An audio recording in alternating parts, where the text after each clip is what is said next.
Good afternoon, children.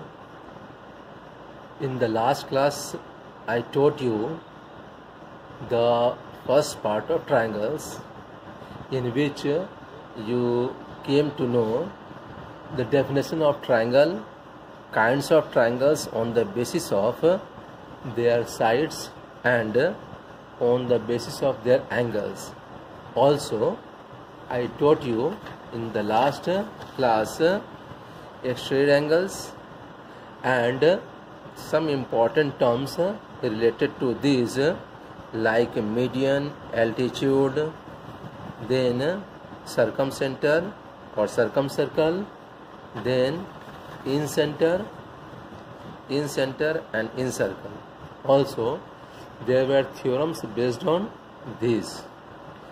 These are important for the current class or maybe in future also. So you have to keep all these in your mind. Also, I gave you some problems based on straight angles and then some of the angles of a triangle as 180 degree. Now today I am going to continue in the triangles, and your main topic is congruency of triangles. See what is known to be congruency of triangles. So I am going to start with the congruency of triangles. So while we are going to start with congruency of triangles, we must know what is the meaning of congruent triangles. So here is the definition, that two triangles are said to be congruent to each other if on placing one over the other they exactly coincide. It means one figure exactly cover up the other one. See what is difference between congruency and similarity. In the next class, class 10th, you will come to know about similarity also. So in congruent figures, the two figures are identical in shape and size. This is what is written here also. But in similarity, two figures of the same type, means they have the same shape, may not be of the same size. So in congruency, two triangles are said to be congruent to each other if on placing one over the other they exactly coincide. In fact, two triangles are congruent if they have exactly the same shape and the same size. If they have the same shape, the figures are said to be similar, and if are of the same size, then are said to be congruent. All the sides and all the angles of one triangle are equal to the corresponding sides and the corresponding angles of the other triangle is to each. This you may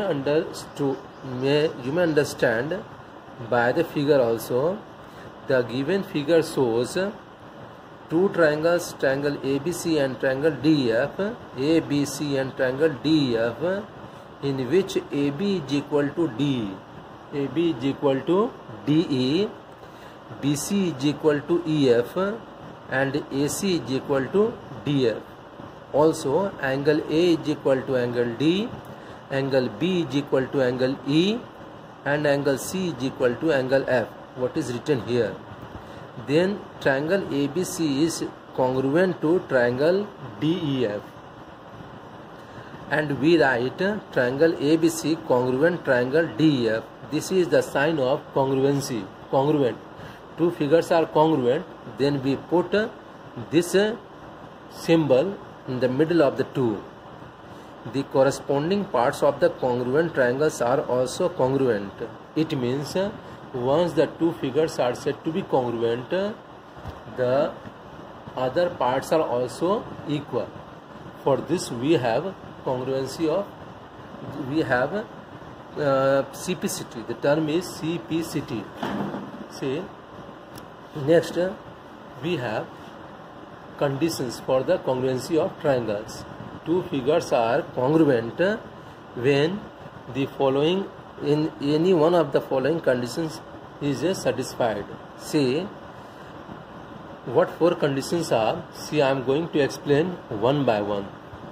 The first one is SAS. The short form is SAS. It is said to be side angle side. Means between two sides one angle. If two sides and the included angle of one triangle are congruent or equal to the two sides and the included angle of the other triangle, the triangles are congruent. It means if you may take any two sides, but you have to take an included angle between them. See, by the figure I am just going to show you. I have taken sides AB and D. I have taken side BC and EF, and the angle between AB and BC is B, and the angle between D and EF is E. So if AB is equal to D, BC is equal to EF, and angle B is equal to angle E, then the two triangles are said to be congruent. What is CPCT here? We have taken only two sides, not the third side. But when the triangles are congruent by SS, the third sides are also equal. And the two angles we have not taken by CPCT, the other two corresponding angles are also equal. Now, next condition is SAS, or it is said to be AAS also. Angle side angle or angle side. It means if any two angles are equal in two triangles, the third angle is automatically equal. So here explanation is, if two angles and the side of one triangle are equal to two angles and the corresponding side of the other triangle, the triangles are said to be congruent. The two triangles are congruent. See, here we take two angles and one side. See, here in this, in the given figure alongside we have angle A is equal to angle D, angle B is equal to angle E, and included side is AB and D. AB and D are equal, so the two triangles are congruent by ASA. Now we may take two angles A and C also, and we may take AB. See, if angle A is equal to angle D, angle C is equal to angle F, then automatically B is equal to E also. So in that condition we have to say AS. So the two triangles are congruent by ASA or AS. So it is written as triangle ABC congruent triangle DEF. The third condition is, if three sides of one triangle, there are three sides in a triangle, if all the sides of one triangle are equal to the three sides of the other triangle, each to each, the triangles are said to be congruent. The condition is SSS, side side side. So in the figure alongside here, AB is equal to D, BC is equal to EF, and AC is equal to DF. Means all the sides are equal. So the two triangles are congruent, which is written here, triangle ABC congruent triangle DEF. Next we have number 4 condition, RHS. R stands for right, H stands for hypotenuse, S stands for side. So two right angled triangles must be a right triangle. Two right angled triangles are congruent if the hypotenuse and one side of one triangle are equal to the hypotenuse and the corresponding side of the other triangle. See, in the figure it is explained here also. In the figure alongside here, two right triangles are taken, triangle ABC and triangle EDF, in which angle B is right angle in triangle ABC and E is right angle in triangle DEF. Now in the figure alongside, ABC and DEF are two right angled triangles such that angle B is equal to angle E, each is equal to 90 degree. AC is equal to DF, hypotenuses are equal, and one side AB is equal to D. Then the two triangles, triangle ABC is congruent to triangle DEF by RHS. Now coming to next part, we have some solved questions based on congruency of triangles. So I am just going to show you questions based on this. We have examples on congruency of triangles, which is very important. We are coming to one by one. See, the first question is, P is any point in the angle ABC such that the perpendiculars drawn from P on AB and BC are equal. So we have to prove BP bisects angle ABC. Here the figure is not given, so we have to draw figure. So I have drawn here a figure. See, according to the given statement, जो हमारा लिखा हुआ है उसके अनुसार, the figure will be as shown alongside. अगर figure यहाँ बगल में दिया गया है. हेयर PM, एक पॉइंट P है जो एंगल के बीच में आया.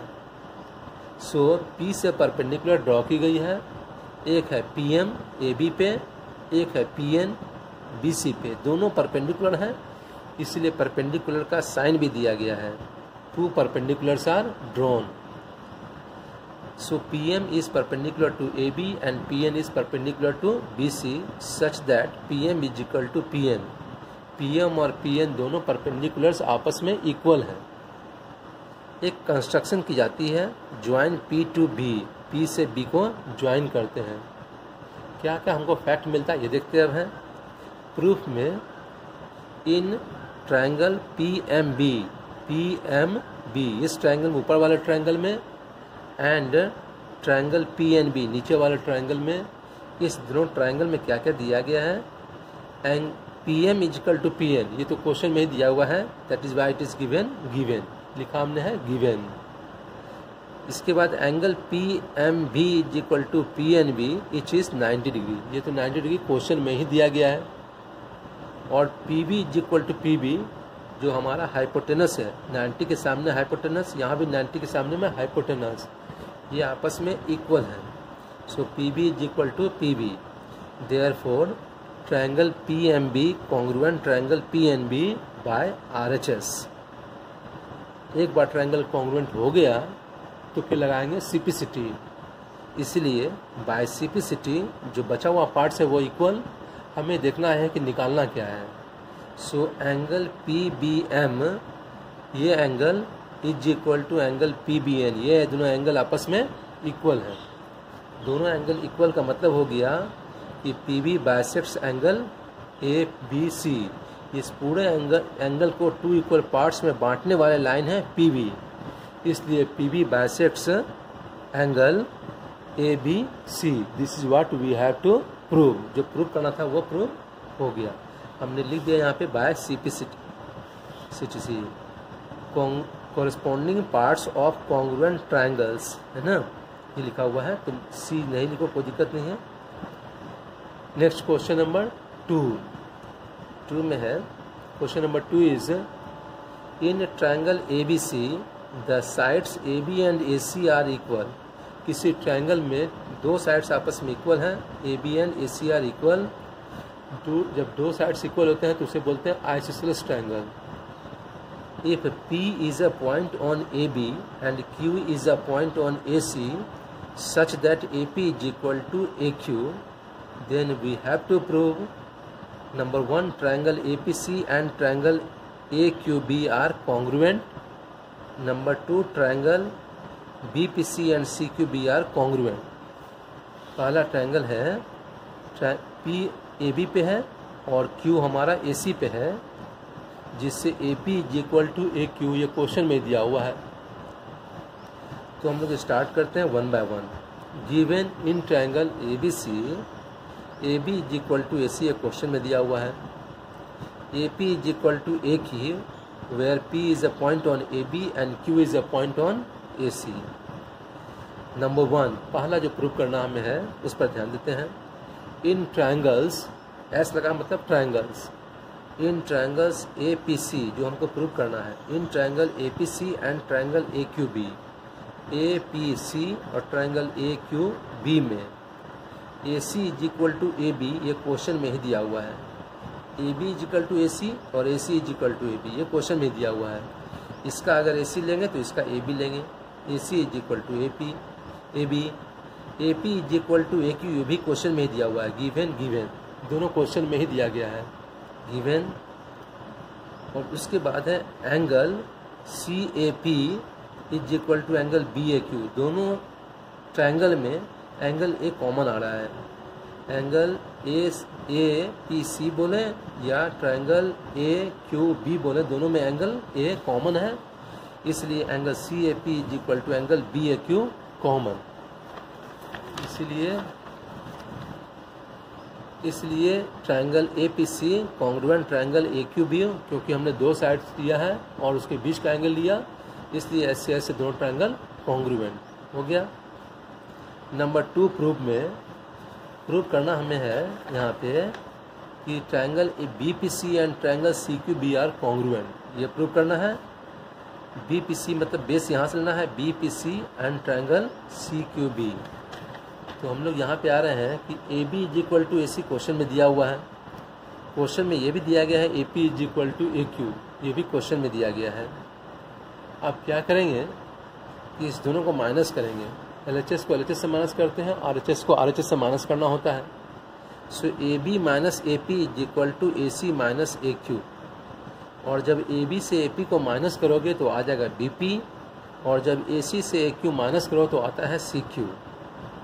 अब आते हैं ट्रायंगल में, जो ट्रायंगल हमें प्रूव करनी है। So in triangle BPC and triangle CQB, जो ट्रायंगल प्रूव करना है उसमें चले आते हैं। BP is equal to CQ ये हमने ऊपर दिखा दिया, फ्रॉम एबव ऊपर से दिखाया हमने है।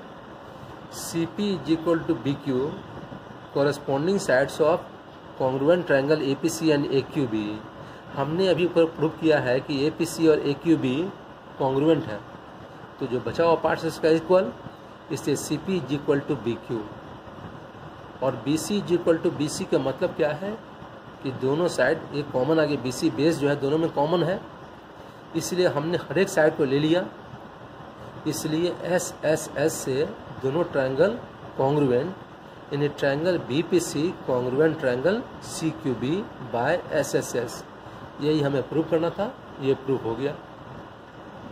ठीक है, अब आते हैं क्वेश्चन नंबर 3 में। Question number 3, in a triangle ABC D is the midpoint of BC, AD is produced up to E, figure question में दिया नहीं गया है, इसलिए फिगर इसके अनुसार हम लोग ड्रॉ करेंगे। AD is produced up to D so that D is equal to AD, prove that triangle ABD and triangle ECD are congruent, ये शो करना है, congruent है। AB is equal to EC ये प्रूव करना है, और third में AB is parallel to EC ये प्रूव करना है। तो अकॉर्डिंग टू स्टेटमेंट हम लोग फिगर ड्रॉ करेंगे। सो सॉल्यूशन में according to the statement given the figure is along side, figure इस ढंग का होगा, in which ABC is a triangle, ABC एक ट्रायंगल है, in which D is a point, D is the mid point of BC, ये भी question में दिया हुआ है कि D मिड पॉइंट है BC का। Then AD is produced to E, AD को आगे बढ़ाते हैं E तक, such that D is equal to, ये D is equal to AD है। E is joined to C, E से C को ज्वाइन कर दिया हमने। अब जो प्रूव करना है उसको प्रूव करना हम शुरू करेंगे। सी प्रूफ में number 1, in triangle ABD and triangle ECD में, ट्रायंगल ABD और ट्रायंगल ECD में AD इज इक्वल टू, हमारा AD इज इक्वल टू है ED, AD is equal to ED, AD is equal to ED, AD is equal to ED या D दिया हुआ है, दोनों आपस में equal, so A D is equal to E D, then B D is equal to C D, क्योंकि D is the mid point, D mid point है, इसलिए B D is equal to C D, and then angle A D B is equal to angle E D C. ये vertically opposite angles equal हैं, इसलिए हमने लिखा है vertically opposite angles are equal. So we have taken two sides and included angle by SAS, triangle ABD congruent triangle ECD, जो हमें prove करना था। और एक बार ये कॉन्ग्रुएंट हो गया तो CPCD से AB is equal to EC, second भी प्रूव हो गया। थर्ड में फिर now in triangle ABD congruent triangle ECD, इसलिए CPCD से BAD, angle BAD is equal to angle CED।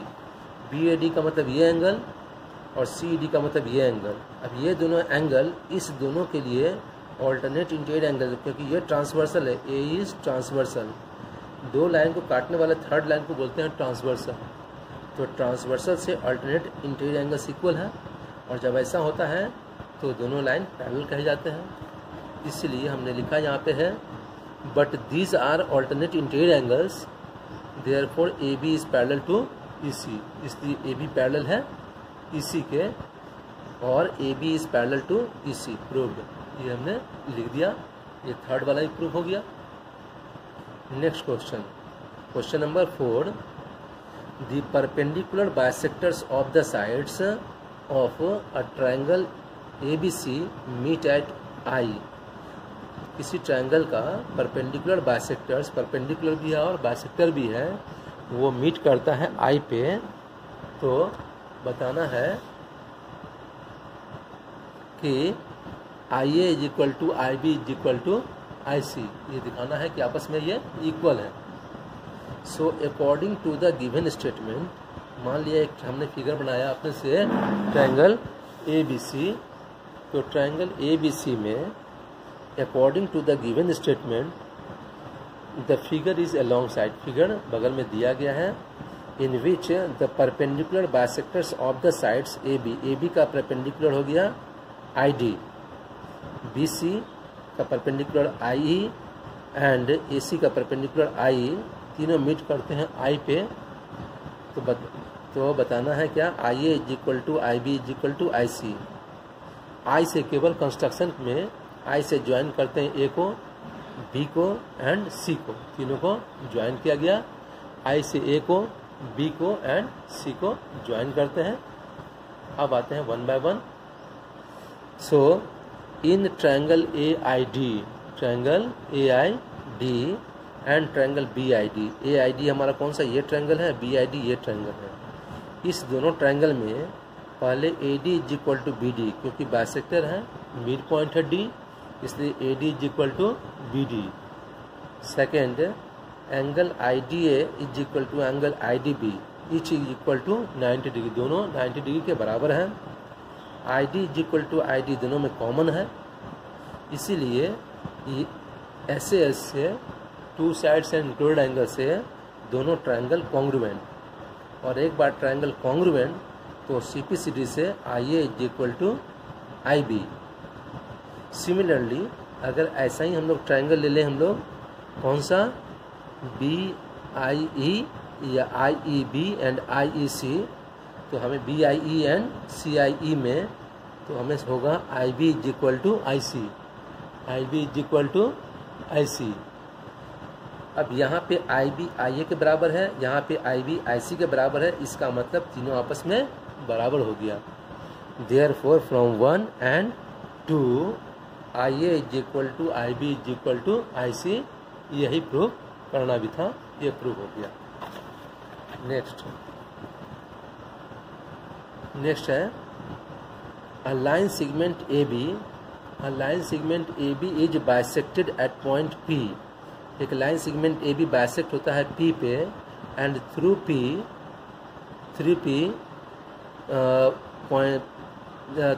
Point P another line segment PQ which is perpendicular to AB is drawn।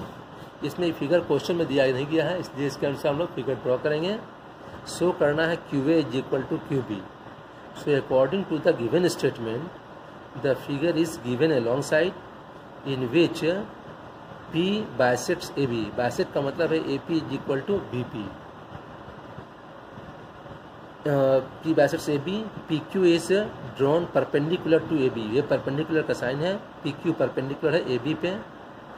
Q से A को और Q से B को join करते हैं। अब आते हैं प्रूफ में। तो in triangle APQ and triangle BPQ में AP is equal to BP, क्योंकि P बाइसेक्ट करता है AB को। Angle APQ is equal to angle BPQ, क्योंकि हर दोनों एंगल आपस में 90 डिग्री है।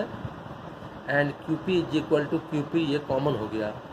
तो फिर से हमने दो साइड लिया और बीच का एंगल ले लिया। So by SAS triangle APQ congruent triangle BPQ। और एक बार जब ट्रायंगल कॉन्ग्रुएंट हो जाते हैं तो बाकी बचा हुआ पार्ट्स बाय CP/CD से इक्वल होते हैं, इसलिए QA is equal to QB, QA is equal to QB, ये भी प्रूव हो गया। अब आते हैं वन मोर क्वेश्चन, एक क्वेश्चन और देखो इस पर। Question number 6, from the given diagram in which, इसमें डायग्राम दिया गया है, in which ABCD is a parallelogram and E is the mid point of BC। E mid point है BC का। तो प्रूव करना है triangle DC congruent triangle LBE, AB is equal to BL, AL is equal to twice DL GC। One by one prove करते हैं। In the given figure में ABCD is a parallelogram, E is the mid point of BC, ये question में दिया गया है। सो proof में number 1 में इन ट्रायंगल DC, ऊपर वाले ये ट्रायंगल और ट्रायंगल LBE, इस ट्रायंगल दोनों में देखते हैं। तो पहले ये एंगल और ये एंगल आपस में इक्वल है, ऑल्टरनेट इंटीरियर एंगल्स, क्योंकि ये लाइन और ये लाइन पैरेलल है और ये ट्रांसवर्सल है, इसलिए ये दोनों एंगल हो गया alternate interior angles. So angle DCE is equal to angle LBE, alternate interior angles आपस में equal. Angle DEC is equal to angle LEB, ये वर्टिकली अपोजिट एंगल्स भी आपस में equal. And then C is equal to B, क्योंकि ये दिया हुआ है मिड पॉइंट है EBC का। So C is equal to B, तो हमने लिया two angles and included side, इसलिए ASA से दोनों triangle congruent. So by ASA triangle DCE congruent triangle LBE, पहला प्रूफ हो गया। Next, since triangle DCE congruent triangle LBE हम लोगों ने प्रूव कर दिया, इसलिए by CP/CD DC is equal to LB is equal to BL। DC का मतलब ये is equal to LB is equal to BL। LB को अगर BL लिखे तो कोई दिक्कत नहीं है। So DC is equal to LB is equal to BL। But ABCD is a parallelogram, और पैरेललोग्राम में अपोजिट एंगल्स और अपोजिट साइड्स इक्वल होते हैं, इसलिए DC is equal to AB, opposite sides equal. अब DC is equal to BL भी है, DC is equal to AB भी है, इसलिए 1 और 2 से AB is equal to BL second part भी प्रूव्ड हो गया। थर्ड में है here AL is equal to AB plus BL। Question में AL जो पूरा डिस्टेंस है ये AL, ये AB प्लस BL के मिलने से बना है। So AL is equal to AB plus BL। AB की जगह पर DC और BL भी DC के बराबर है, दोनों को ऐड करने पर twice DC, 10 AL is equal to twice DC proved हो गया।